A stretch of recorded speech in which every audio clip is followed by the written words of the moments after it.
Rail सफर में भीख मांगने के दौरान एक भिखारी को एक सूट बूट पहने सेठ जी दिखे। उसने सोचा कि ये व्यक्ति बहुत अमीर लगता है, इससे भीख मांगने पर ये मुझे जरूर अच्छे पैसे देगा। वह उस सेठ से भीख मांगने लगा। भिखारी को देखकर उस सेठ ने कहा, तुम हमेशा मांगते ही हो, क्या कभी किसी को कुछ देते भी हो? भिखारी बोला, साहब मैं तो भिखारी हूँ, हमेशा लोगों से मांगता ही रहता हूँ, मेरी इतनी औकात कहाँ कि किसी को कुछ दे सकूं। सेठ जी बोले, जब किसी को कुछ दे नहीं सकते तो तुम्हें मांगने का भी कोई हक नहीं है। मैं एक व्यापारी हूँ और लेन देन में ही विश्वास करता हूँ। अगर तुम्हारे पास मुझे कुछ देने को हो तभी मैं तुम्हें बदले में कुछ दे सकता हूँ। तभी वह स्टेशन आ गया जहां पर उस सेठ को उतरना था। वह ट्रेन से उतरा और चला गया। इधर भिखारी सेठ की कही गई बात के बारे में सोचने लगा। सेठ के द्वारा कही गई बात उस भिखारी के दिल में उतर गई। वह सोचने लगा कि शायद मुझे भीख में अधिक पैसा इसीलिए नहीं मिलता क्योंकि मैं उसके बदले में किसी को कुछ दे नहीं पाता हूँ। लेकिन मैं तो भिखारी हूँ, किसी को कुछ देने के लायक भी नहीं हूँ। लेकिन कब तक मैं लोगों को बिना कुछ दिए केवल मांगता ही रहूंगा? बहुत सोचने के बाद भिखारी ने निर्णय किया कि जो भी व्यक्ति उसे भीख देगा तो उसके बदले में वह भी उस व्यक्ति को कुछ न कुछ जरूर देगा। लेकिन अब उसके दिमाग में यह प्रश्न चल रहा था कि वह खुद भिखारी है तो भीख के बदले में वह दूसरों को क्या दे सकता है। इस बात को सोचते हुए दिन गुजर गया, लेकिन उसे अपने प्रश्न का कोई उत्तर नहीं मिला। दूसरे दिन जब वह स्टेशन के पास बैठा हुआ था तभी उसकी नजर कुछ फूलों पर पड़ी जो स्टेशन के आसपास के पौधों पर खिल रहे थे। उसने सोचा, क्यों न मैं लोगों को भीख के बदले कुछ फूल दे दिया करूं। उसको अपना यह विचार अच्छा लगा और उसने वहां से कुछ फूल तोड़ लिए और वह ट्रेन में भीख मांगने पहुंचा। जब भी कोई उसे भीख देता तो उसके बदले में वह भीख देने वाले को कुछ फूल दे देता। उन फूलों को लेकर वह लोग खुश होकर अपने पास रख लेते। अब भिखारी रोज फूल तोड़ता और भीख के बदले में उन फूलों को लोगों में बांट दिया करता। कुछ ही दिनों में उसने महसूस किया कि अब उसे बहुत अधिक लोग भीख देने लगे हैं। वह स्टेशन के पास के सभी फूलों को तोड़ लाता।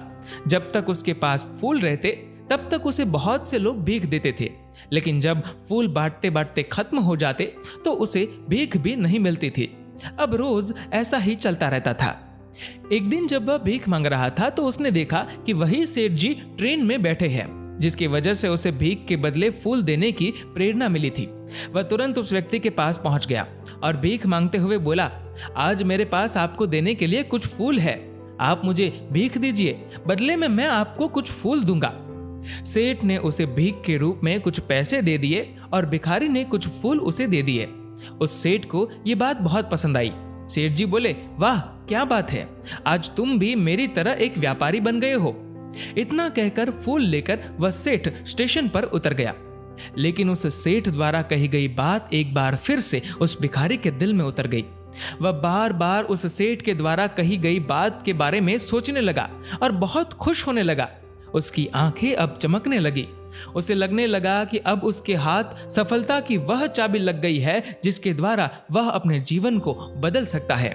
वह तुरंत ट्रेन से नीचे उतरा और उत्साहित होकर बहुत तेज आवाज में ऊपर आसमान की ओर देखकर बोला, मैं भिखारी नहीं हूं, मैं तो एक व्यापारी हूं।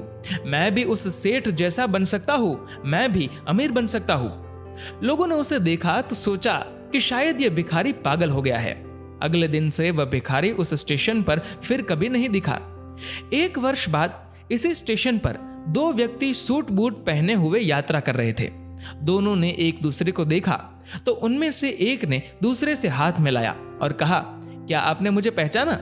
सेठ जी बोले, नहीं तो, शायद हम लोग पहली बार मिल रहे हैं। भिखारी ने कहा, सेठ जी आप याद कीजिए, हम पहली बार नहीं बल्कि तीसरी बार मिल रहे हैं। सेठ जी बोले, मुझे याद नहीं आ रहा, वैसे हम पहले दो बार कब और कहां मिले थे? अब पहला व्यक्ति मुस्कुराया और बोला, हम पहले भी दो बार इसी ट्रेन में मिले थे। मैं वही भिखारी हूं जिसको आपने पहली मुलाकात में बताया कि मुझे जीवन में क्या करना चाहिए और दूसरी मुलाकात में बताया कि मैं वास्तव में कौन हूं। सेठ बोले, ओह याद आ गया, तुम वही भिखारी हो जिसे मैंने एक बार भीख देने से मना कर दिया था और दूसरी बार मैंने तुमसे कुछ फूल खरीदे थे। लेकिन आज तुम सूट बूट पहने कहाँ जा रहे हो और आजकल क्या कर रहे हो? सेठ जी मैं वही भिखारी हूँ, लेकिन आज मैं फूलों का एक बहुत बड़ा व्यापारी हूँ और इसी व्यापार के काम से दूसरे शहर जा रहा हूँ। आपने मुझे पहली मुलाकात में प्रकृति का नियम बताया था, जिसके अनुसार हमें तभी कुछ मिलता है जब हम दूसरों को कुछ देते हैं। लेन देन का यह नियम वास्तव में काम करता है। मैंने ये बहुत अच्छी तरह महसूस किया है, लेकिन मैं खुद को हमेशा भिखारी ही समझता रहा। इससे ऊपर उठकर मैंने कभी सोचा ही नहीं। और जब आपसे मेरी दूसरी मुलाकात हुई, तब आपने मुझे बताया कि मैं एक व्यापारी बन चुका हूँ। अब मैं समझ चुका था कि मैं वास्तव में एक भिखारी नहीं बल्कि व्यापारी बन चुका हूँ। मैंने समझ लिया था कि लोग मुझे इतनी भीख क्यों दे रहे हैं, क्योंकि वह मुझे भीख नहीं दे रहे थे बल्कि उन फूलों का मूल्य चुका रहे थे।